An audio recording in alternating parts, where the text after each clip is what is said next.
Hello mga kasari, magandang araw sa ating lahat.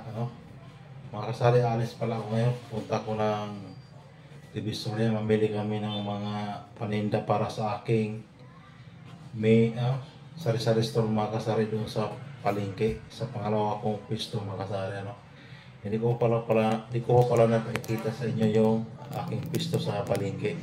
Kaya samahan niyo akong malingki mga kasari kung ano yung binibili ko sa loob ng palengke na aking tindahan doon na sari-sari store. Mga kasari, tara samahan niyo ako. Ayun mga kasari, paalis na kami papuntang Divisoria. Ganito, kahit sobrang init mga kasari, pero talagang ganun talaga ang buhay natin, isang sari-sari store owner. Kailangan tayo talaga yung magpupursige kung wala tayong stock.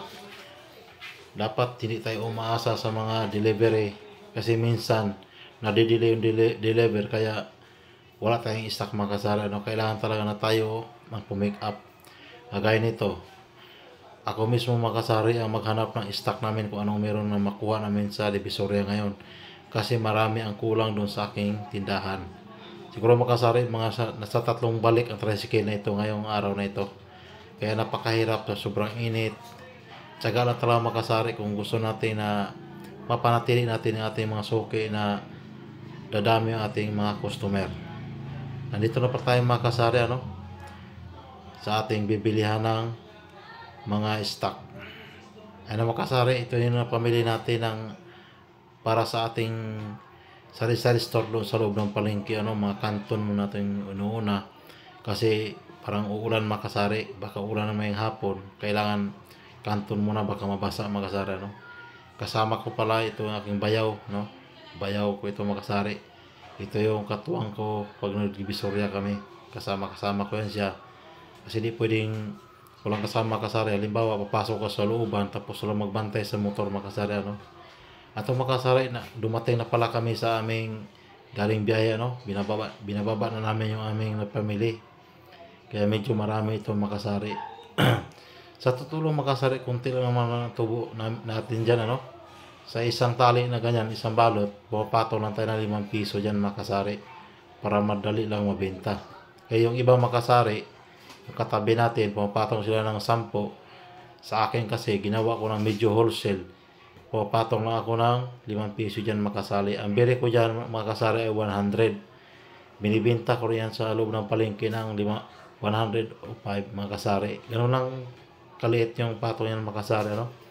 Bumabawi lang tayo sa ibang stock kahit papaano, at least kinabukasan ubos na, ma-rolling natin agad yung pera natin mga kasari. Ganun lang mga kasari. Hindi tayo pwede magpatong ng malaki, lalo na kung tayo ay marami kakompetensya. Alam mo naman sa loob ng palengke mga kasari, napakarami namin doon. Hindi lang siguro kami mga 10 o 15 piraso doon mga kasari. Napakarami namin doon nagtitinda, kaya diskarte lang talaga mga kasari para makakuha tayo ng maraming customer. Kasi pag sobrang taas yung ating paninda mga kasari, malamang abuti ng matagal yan mga kasari mabenta. Kaya kailangan natin yung kahit kunting patong lang, at least ilang araw, 2 araw, 3 araw, ubos na lahat yan mga kasari. Kaya kailangan madaling maubos para hindi masira. Kasi pag inabutan ng masira yan, dyan tayo malulugi. Ganun ang ginagawa natin mga kasari. Huwag masyadong mataas yung presyo. Kailangan natin makahatak ng maraming customer. Yun ang importante. Kasi kahit kunti lang yung tubo natin dyan, basta marami tayong customer, mas marami din yung tutubuin natin. Kaysa malaking tutubuin natin, kunti naman yung customer natin, at dandaanan lang tayo mga kasari. Kaya ganun ang diskarte ko sa aking sari-sari store sa loob ng palengke mga kasari. Kahit doon sa aking mini grocery, ganun din mga kasari. Hindi masyadong mataas yung ating bintahan. At ito naman yung pagdating namin mga kasari, yung pangalawang deliver namin, pangalawang biyahe namin, kasama pa yung mga dyan, yung mga kanton. May kanton pa rin kasi hindi namin dala lahat yun. May mga may mga condense, mga kasari. Kasi sa isang biyahe na makain na unang biyahe namin, hindi namin nadala yun. Ito mga kasari, pangalawang biyahe na ito.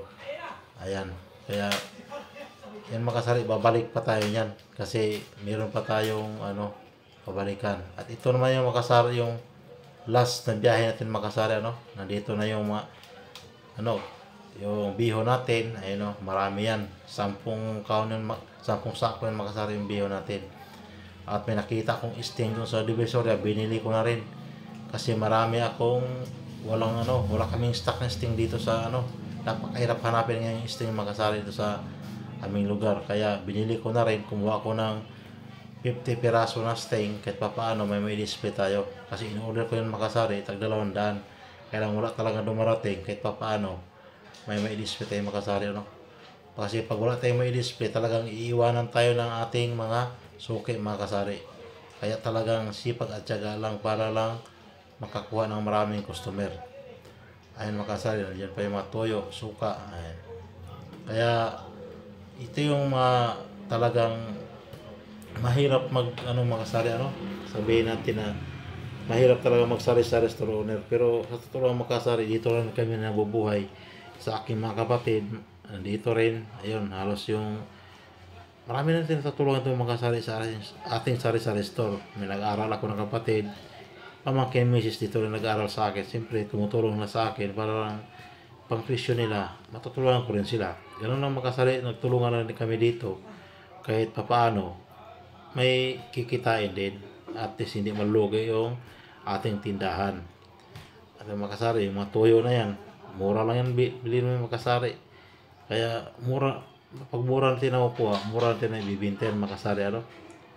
Kaya dito sa aming lugar sa Manila, napakaraming pwedeng ibinta.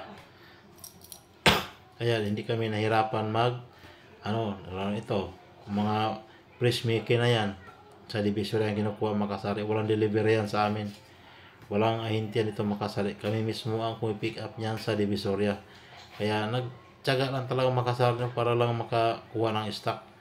Mas maganda talaga mga kasari na may service ka gagaya nitong tricycle, kasi nung simula kayo mga kasari, wala kaming service, kaya napakahirap mag Divisoria. Isang biyahe mga kasari 300 yan ang bayad yan pag puno.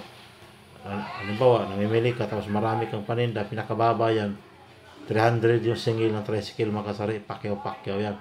Kaya napakalaking bagay yung may service tayo mga kasari kung tayo may sari-sari store.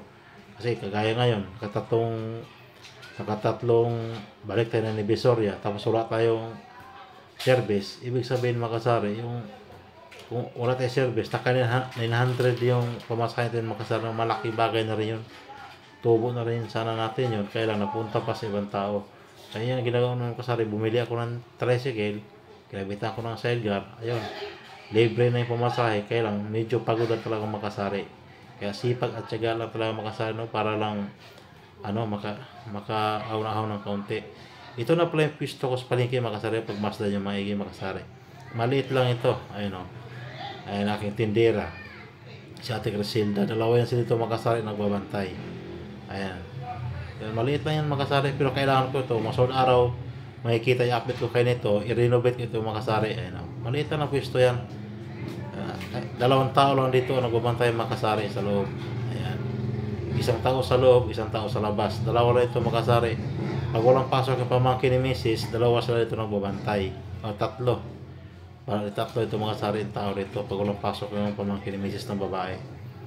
Ayan, ito yung loob makasari. Hindi ganong kalakihan yung pisto sa loob ng palengke, pero mas mabinta dito makasari kasi nandito sa loob ng palengke maraming tao makasari, ano.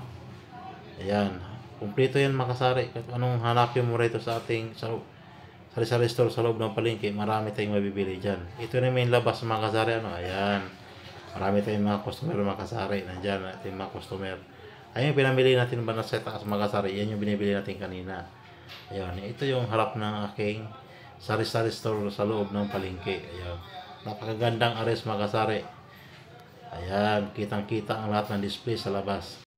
Hanggang dito lang muna ating video mga kasari, ano. Kung bago kang viewers dito sa aking YouTube channel, huwag mo na makalimutan mag-subscribe, mag-like at pakishare rin para lagi kang updated kung may bago kong upload. Maraming salamat po. God bless everyone.